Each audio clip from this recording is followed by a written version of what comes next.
Unscripted, unshackled, uncouth. What you're about to hear is for more mature audiences only. It's Miguel and Holly, Uncensored. Hey, you get double the dose, girl. Yesterday on a Tuesday and now on a Wednesday, making up for us being out on New Year's Day. Mm-hmm. You can listen to our other podcast anywhere you listen to podcasts. Miguel and Holly full show on the iHeartRadio app or anywhere you listen to podcasts. Spread the word. Let somebody know. Hey, come be a part of the Platypus Posse. And we always love it when you tag us on Instagram when you're listening to the podcast at Miguel and Holly. Always a fun time. So Holly, what is the weather like in Florida right now?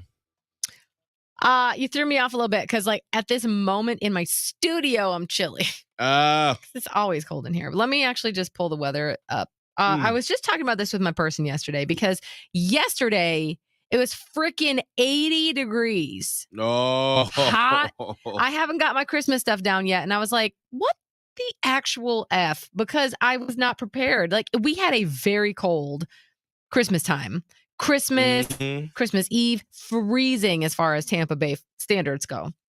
And then yesterday out of the blue, it was like, oh, hi, you forgot where you live. It's 80. Hey, I was angry about that. Back. It's currently 75. Today's high is 79, so it's going to feel like 80 again. But I'm thankful to say that rain's coming in tomorrow, and then we've got like 68 for a high on Friday, which I will take gladly. Period. And then it looks like mid to low 70s for like the next week or so. And I'm like, that's fine. Lovely. That's all I want. I just want like upper 60s, low 70s. It can rain. It can not rain. Like, I just want a bit of some winter. As a northerner, it feels like home to me. Well, that's what we're feeling here in good old Charlotte, North Carolina. I'm sure you're probably like, shut the fuck up. I wish it was 80. But like, I mean, it's just a little it's too bit, much just 80. a tiny little bit. I think because when I right after the show was over, I went walking around the studio or the building for a little bit, and one of our sales managers, Angie, she was like, "How do you like coming back to gray skies?" I was like, I don't.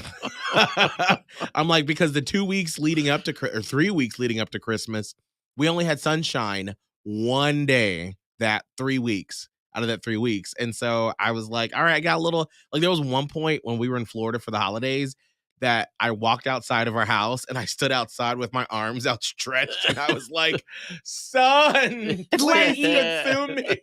Like you're Andy at the end of Shawshank Redemption, except instead of rain, it's sun. Like, no. Literally, that was me. So I get it. And yeah. I don't mind the sunshine. Obviously, I love living in the sunshine state. But like something about December and January, especially, right. Like I don't mind overcast days. I don't mind cool weather because that's my roots. And I don't mind, like, this is the time of year when we're supposed to be we're low. Like that's the cycle of nature. Everything is like kind of dead right now. That's how I want to be. And then Holly wants to be a little dead right I now. want to be a little dead right now. And then I can start to bloom in the spring and then I can get hot, whatever. So that's how I feel. The fact that we stepped outside and it was like 65, I was like, oh my God, it's nice. It's short weather.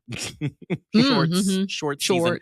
When I went to Miami for the break and I got picked up, I don't know, it was like 1 a.m. It was a really late flight. And I'm being driven back to my sister's house in Pembroke Pines, and the Uber driver lowered all the windows, and it was 80, and it was like a little humid too, but and I was a little sweaty, and I was like, I miss it. I love this. I love it. I love it. It was just hot, and I was like doing this, and I was like, I don't care. I love it. What's the thing you miss most about being in Miami, producer Kelvin? I miss my friends. I miss being able to just hit them up, go have dinner with them, go have lunch with them, have them come over. And I just sound like a broken record because I say that all the time. I just feel very lonely here. But that move, like, this is your first time moving away from that area, right? No, I moved to Gainesville, but it was for that's college. Right. So that's For like college. moving light. You know what I mean? Like it's a light version. I still was able to make friends immediately within the month, you know? And so this experience has been different. I didn't feel homesick or I didn't feel like, oh my God, I wish I didn't do the move. Like I didn't feel any of that. while I was there until I saw my old apartment. And, that apartment has so many great memories. Like, I Yeah. would go out to the pool on a Tuesday afternoon, or, I had my engagement there, and so that's when those emotions started to come up for me. The weather was nice, but yeah, that was pretty much Yeah, it. I get it. And that's a hard one because not only did you go from all these friends to starting brand new, but it's like we're just talking about, it's climate and culture shock. Yes. So it's a Yes. big change. But what do you think? Because when you move here in June or July? End of July. Into July, August, September, October, November, December, January. So you're 7 months in. What is your favorite thing about Charlotte so far?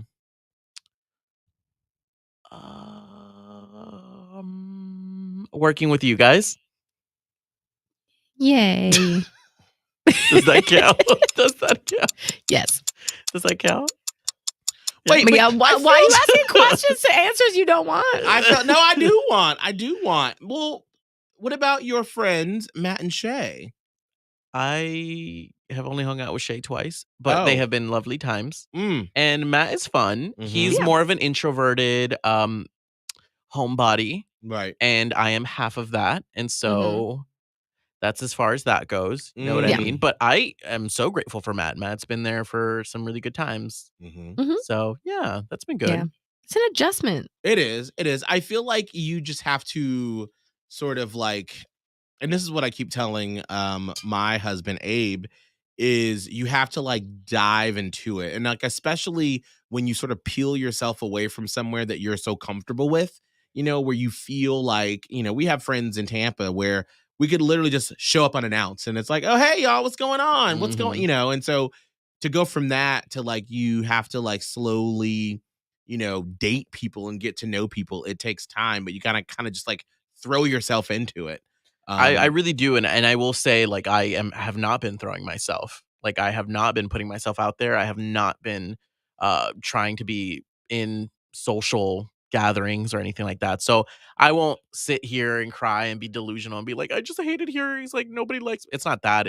I'm definitely not trying hard enough. Right. And I think this spring, I mean, this is what I found is that, like Holly said, this time of year in Charlotte, I mean, we can even just tell from the interactions, on social media and through the phones for the show that people are just like, I just want to listen. I just, want to be a part of I want to listen to the conversation.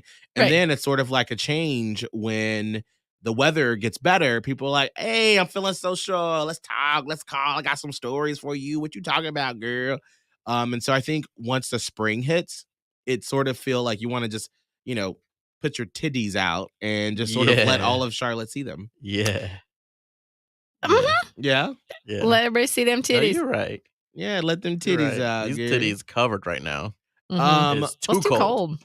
One of the things that I wanted to talk about that we didn't get a chance to talk to yesterday is I wanted to ask producer Kelvin, because I feel like we don't touch on this because I don't watch it and Holly doesn't watch it. But this was a controversy with my gay friends over the holidays as we were chatting about RuPaul's Drag Race and how RuPaul's Drag Race has gone from Logo, the gay channel. Like, is Logo still around? I don't know, actually. I Don't haven't know. had cable in a minute. Yeah, so it started there, then went to VH1, and now for the very first time, it's on MTV. And some of my friends were like, we're happy for RuPaul and for the world, for it's on an even bigger stage now, RuPaul's Drag Race. But some of my friends said, one, they keep moving the fucking show and they don't know when it's on and where it is. And then secondly, they feel like because it's so mainstream now that it's lost some of its edge when it comes to gay culture because they're talking to such a broader audience now when it comes to that. So I was curious, as a RuPaul Drag Race aficionado, how do you feel about that? I think the move from VH1 to MTV isn't that big, I feel, because I think VH1 has some pretty good shows as well, at least to their audience, as far as for that. But as far as for you being confused as to where it's going to be on, All Stars is on Paramount Plus. The show has always been on cable network TV. And I always hear this complaint as well about, oh my God, there's just so many seasons and there's so many. And it's like, there's always been so many seasons of like straight shows and so many straight competitions. So why not watch the show that is not only entertaining, that brings you fashion and comedy and a look into the beautiful world of drag? And if you don't want to watch it, then try finding other shows that are gay themed. I don't know many. I wish there Yeah. were more. Right. Is it mostly the LGBTQ community that is complaining about it, or is it like straights coming in and complaining about it? I think it's gays mostly. Yeah. There's just so many. Well, then don't watch then. Yeah. But I think it's incredible. I think it's great. I think the more the better.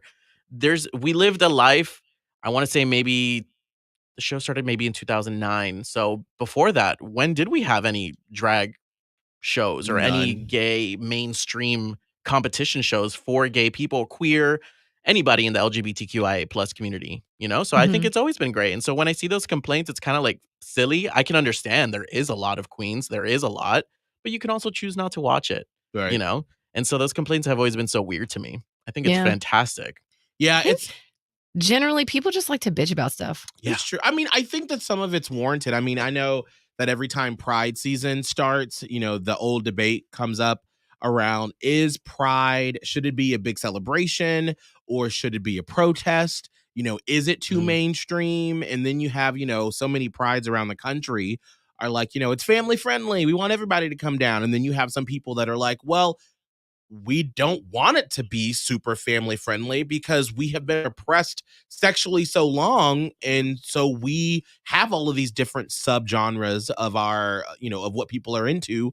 This is the only place where we can put it on display and like walk proudly and be, about it in public. So it's always that debate about, where is gay culture going and, who is it serving and why? So that's why I thought that conversation, I didn't have a lot to add since I don't watch it. But I thought it was interesting to sort of hear someone who is such a big fan of it, what you thought about it. It's such a great show. And I know I'm very biased, but like just the conversations that they have, the people that they've introduced. I mean, even I didn't know that you could transition from female to male, but want to be a gay man that wants to do drag. And that was Wait a minute. Wait. female. You need to give me a minute. Female to male. Transition to male. A trans man that wants to be a drag queen. That wants to be a gay man. That is and a drag queen. Yeah. And so I didn't even know that was Mine blew up for a minute. Yeah. I needed to make that like in my head make sense. Okay. One of the most sickening drag queens that show's ever had, Got Mick. She's amazing. We had our first straight man compete last year as well. I saw my friends were talking about that, and I was like, wait, they had a straight man on RuPaul's Drag Race? Straight man. His opening look, a Guy Fieri costume. Yes. Yes. Is that the point of that? Like, what? I thought he would have to be dressed as a woman. Well, you can do drag as just costumes? No. So there's drag kings. And so there's that. But no, he came in a female version of Guy Fieri. Okay. Yeah. Okay. I got it. Now, was there controversy that is a lot of layers. I feel like that's a lot of layers. There's been straight man. There's been a ton of controversy. And so there was a lot more conversation, though, I feel, when the first AFAB, a female, something, I'm not sure what it is, but I know it's AFAB, a first female drag queen to compete. And people were feeling a type of way about that, specifically because they felt like drag is, a male trying to do woman impersonation or, female impersonation. And so a lot of the conversation was like, drag is for everyone. Like, it's supposed to be inclusive and we're supposed to be an inclusive group of people. Why are we trying to deny other types of forms of drag? Drag could be anything. And so I too felt sort of a way about it at the beginning because I was like, well, why? Like, why do we have a female going into our world? And then when you come to realize, like, drag really is for everyone. And so I know a lot of people were split on that that contestant going on. Her name was Victoria Scunn. I mean, to me, I feel like as long as you honor the people that had to do it in secret and the people that had to, it was literally their only outlet to be able to express themselves, in their sexuality. I feel like as long as you honor that and you remember that, I mean, I feel like why not sort of, let people come into the party and to experience that, because that's one of the things that I find so funny about, older people that are like, well, ever since gay marriage, all you hear about is the young people coming out all the time because they're influenced. I'm sorry, those gay people were already there. They just were scared to say something about it. Right. So it's not like all of a sudden they're like, ooh, I can be gay now. It's not like new ones were like more were suddenly created by that. It's like the people that were already there, they got to express it. Right. That's how that works. I had a family member one time say, like, transgendered because, that's the new thing now. And it's like, no. Oh, because they said, they thought that trans was new now. Right. Correct. Oh, I see. Mhm. So it's not that it's just like all of a sudden we're lifting up trans voices. Right. This is a new thing. Right. And Stefan said AFAB. Is that how it's pronounced? AFAB? I think so. Yes. Assigned female at birth. There we go. Thank Got it. you. Okay. I gotta tell you, there's a lot of confusion, and I wish that.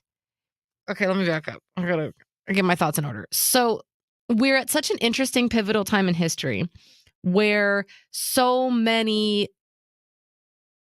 different types of people are able to have voices. Right. Different groups, different subsectors of said groups, but also, and this is what's so like weird to me too, is that at the very same time, it's almost like it's the dark and it's like two sides of the same coin.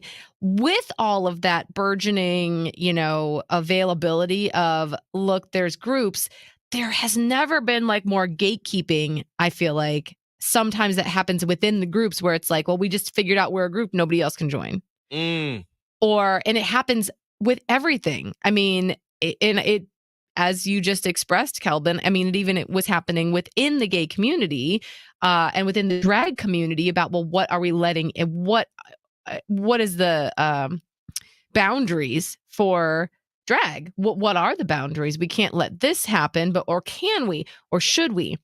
And it's like the people who are the trans exclusionary radical feminists that are like, well, we can't include trans women in this conversation because it's threatening women. And I can like weirdly understand where that comes from, because it took so long and so hard for women to fight for the rights that we have.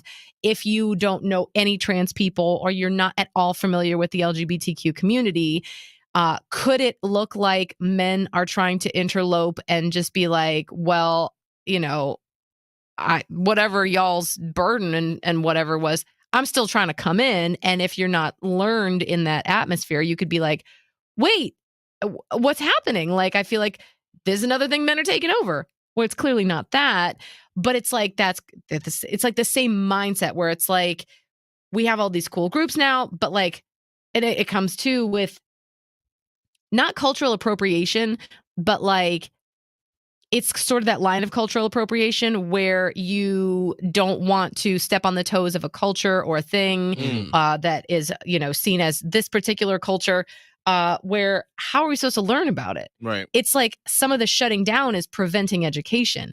I had a really interesting conversation with my person over the break, because it came from a place of complete ignorance on his part. And I don't say that as like a bad way. I mean, he just had no knowledge of Not trans people. Not at all exposed to it, because there was a person who helped us out at a restaurant, and I don't at all want to assume what this person identified as. But let's just say this person, I'm just, it may have been a situation of this person maybe was assigned, to use Stefan's wording, assigned male at birth, but maybe was presenting female in a capacity. Again, I'm not trying to make assumptions. Right. But my person was like, well, he this and he that, and I liked his earrings, and I wanted to say that I liked his earrings, but I didn't know if that might be offensive to even call attention to the fact that he was wearing earrings. I'm like, well, this person may identify as she. Right. And he was like blindsided. He's like, "Do you have surgery?" I'm like, no, you don't have to have a He was like so in the dark. Yeah. But of course, because who else are you going to talk about this with besides me? And it just never had come up. Right. He's like, wait, so you don't have to have a surgery? I'm like, oh my gosh, we got a lot of talking to do. You're like, hold on, let me roll the sleeves up real quick. Let's have a conversation. Hold on. We ended up having like a 10-ass minute conversation about this, and it all stemmed from this person's earrings. Right. So it was just like, the knowledge needs to be spread, but then you get to like, whose job is it to spread the knowledge and whose job is it to look it up? And there's a lot to be said between doing online research and actually speaking to someone who's lived that life path. Right. And I just wish there wasn't such a dichotomy of great, we have all these different like categorizations and who do you identify as and where do we belong? And things update. And things do Constantly. continually updating, paired with, well, this is mine and I don't want to talk about it and it's not your business and leave me alone. And it just, or like leave our group alone, or you're not allowed to be here. It's weird.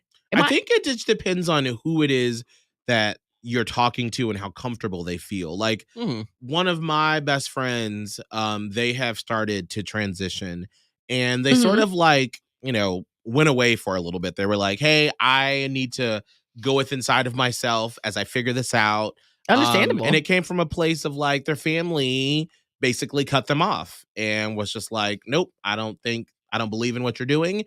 You will always be my son and that's it. Bye. You're done. So I think from that hurt was like, well, I'm just going to go inside. And I was always like, hey, I'm here if you need me. Whatever you need, I'm here. Call me anytime. I get it. They called me over the break and we had just a 25-minute conversation. And I was like, hey, so this is how we used to talk. We used to like share everything. Like back in the day when we were both, you know, single and, you know, on the hunt and stuff. And I'd be like, so I have this bump. Would you mind? Can we talk about it?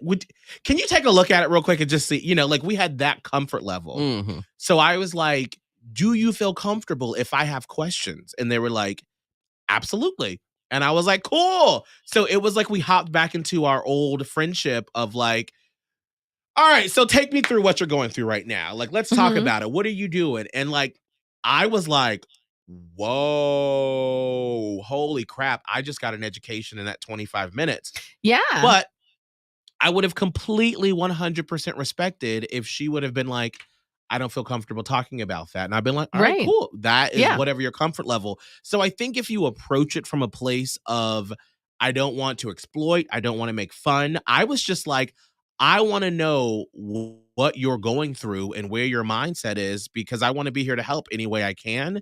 Yeah. I think because that's how I always say, like, if people have questions about Black people, I'm always like, listen, if you're coming at a place of just genuine wanting to know, right?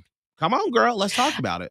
I agree. Same thing because like, so my person has bipolar disorder and I feel like there's a lot of, you know, confusion and especially with mental health, people are like, well, I don't want to like bring it up. But like, ask. Like, if I'm not feeling like talking about it that day, like, I'll be like, yeah, I'd love to talk to you at some point about this. But usually I want to be very open because the more knowledge, the better. It's not anybody's job to give anybody else knowledge. Right. And I was more so talking in generalizations about like the bigger group of people, like, you know, a whole community being split on an issue like the drag issue. It's just such an interesting dynamic that we have going on. But I totally agree with Miguel where it's like, come from a place of genuine curiosity and open-mindedness. Right. When you're about to ask about anything. And do ask if you're curious, I feel like, because how else are you going to learn? Right. I've been in a weird position before where like, yes, I want to explain, but also you are just so in the unknown that like the way you approach me with the question. So I want to say a year or two ago. Yeah. One of my close friends from childhood, she's very open-minded. I want to say she's, you know, a little bit in the center of things. But when I explain to her certain social issues, she totally gets it. And she is on that side. And so her husband does not have any gay friends, to be very, very honest. Has not encountered anyone. Yeah. And so when it comes to any gay topics, we were just talking about something. And so he goes to me and he like pulls me to the side and he was like, so like, were you like touched as a kid? Is it that why you? And I was like,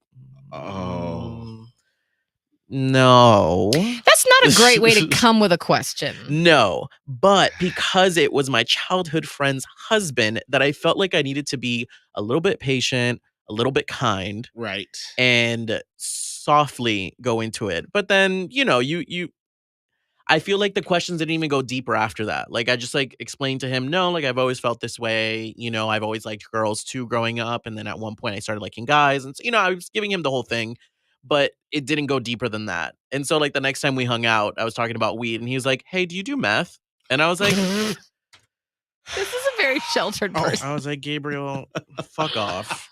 Oh my And so, God. you know, you have those situations, and I'm sure You you do. guys can attest to that too. Like you, even if you come at a place of ignorance, you want to be patient too, just so they can learn. But sometimes you do. Well, I mean, you can try your best, right? and that doesn't mean the other person is able to hear and learn all the things. Correct. And so then you realize like what type of person you're dealing with. You're like, oh, I see. Right. Holly, do you remember back in the day in Panama City, we used to do Ask a Black Man? Oh. I try not to. If you are a Panama City listener, or if you're watching this on YouTube or Facebook right now, if you remember those days, this was like back in like 08, 09, 2010. Panama City 08, 09 was like the wild fucking West. Girl, I just remember some of the questions I remember being asked. Why are Black people ashy? Yeah. And I was like, okay. Jesus. I'm trying to remember another one. Why do Black people like fried chicken? Everyone likes Panama City was a very small southern town for a very long time, and people just didn't know things, I think. I wish I had like a sheet of like some of the questions, but I remember I at the time was like very patient, and I'd be like, all right, cool. Like, why do Black people like fried chicken? Well, let's talk about culinary things of why Black people like certain foods because of historical. This is what we had as slaves. It was trying to make it educational. I did. Right. I would try to break it down, and this was like live radio, and I was like 24, so I tried my best to like explain, as best I could, and I do think that is one of the reasons why we did well in Panama City as a gay Black man, you as a white woman, and then with Kramer as a white man, is because I always tried to, we would take a second to be like, okay, first off, no judgment, but that was a ridiculous question. But let me explain to you why it's ridiculous. Yes. And then let me give you my answer. But no judgment. I'm glad you felt like there was a space for you to ask. Correct. Let's see what Stefan says. It's also hard because a trans person may want someone to understand, but at the same time, not want you to be picturing their genitals or making them feel like it's acceptable to ask people about genitals. Agree with that. I think that's not a question. Like, that's no one's business. I don't know that that's even in the guise of like wanting to learn more. I just think maybe wanting to learn more about. But I do think there are people, though, that are curious, that are like, hey, did you blah, blah, blah, blah. And I'm like, would I ever just ask you, hey, are you circumcised or not? Have you had breast implants or not? Like, you would never ask someone that. So why would you ask them that question? Right. That's no one's business. I don't know that people have. But then again, there's a large majority of people that just... They don't know social etiquette. Now, I will also say, not to make anyone feel bad. Because I've been asked if my boobs are real or not before, and I'm just like, bro. Are they? And there's a They are homegrown. Show them. Show me them titties. I want to see them. Titties. I mean, they look pretty good with bra. Come on, homegrown. So are mine, Holly. So are Kelvin's. We all homegrown over here. Homegrown. But I think to Stefan's point too is that like, yes, you are curious because it is a curious thing. You're like, wow, I can't put myself in that headspace that I would want to do that. But that's not your life. That's not you. That's like when people say to me, I could never be with a man. I'm a guy and I just don't. And I'm like, well, that's not your life.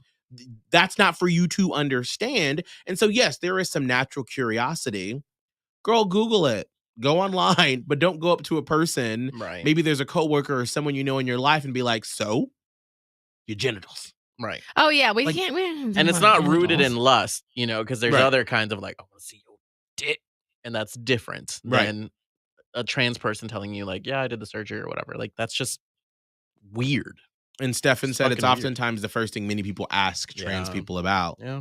I wish they wouldn't. Well, I bet you those people are asking the other inappropriate questions too. Because like I said, there's a lot of people that don't have any sort of home training or whatever. Mm-hmm. Ask a Black Man. It returns to Hits 96.1 Monday morning at 7:25. Yes, We're not going to do the hum game on Monday mornings. We're going to do Ask a Black Man. Like, why do Charlotte I weirdly feel like it would actually kind of go well, but like not be, we'd be canceled. But it would actually be a good segment. We would actually, like, if we ever did that, we would basically have you submit questions and then pre-screen them and not do it live on the fly like we did back in the live, day. like we just did so many mistakes. Well, it was a time. Well, we also didn't have delay, so no, we sure didn't. No. All right, we got to go. I am our salespeople. They're doing a little kickoff thing, and I'll give them hugs. An award thing, and they gave me a little card to present things. Nice. I feel like a talk show host. Yeah, that I used to call those because I used to host like a little singing competition back when I was in Findlay, Ohio, and they would call those my Ryan Seacrest cards.